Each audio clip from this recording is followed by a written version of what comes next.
আসসালামু আলাইকুম।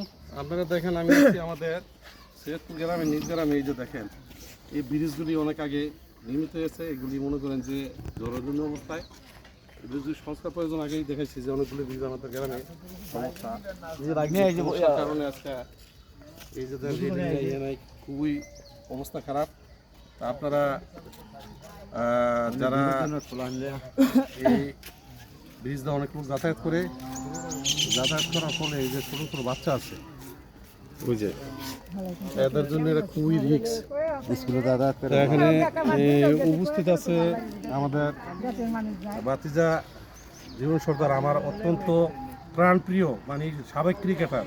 উনি আমার পরে এই গ্রামের অধিনায়কত্ব করছেন এবং খেলার জন্য যান প্রাণ দিয়েছেন। এই ক্রিকেট এই দেশে যে চালু করেছিলাম আমার সহযোদ্ধা একজন খুবই ফাস্ট বোলার ছিল এবং ভালো ব্যাটিং করতো এবং অনেক জায়গায় আমাদের সাথে খেলেছেন। আছেন ভাতিজা রেমিটেন্স যোদ্ধা কি জানি শাহজালাল, আছেন মুজিবর লস্কর, আছেন আমার ভাতিজা ইরাক প্রবাসী। আমার তৃতীয় প্রজন্ম এই আমার দাদু ভাই, ঠিক আছে, সবসময় খালি জুস খায়, ঠিক আছে।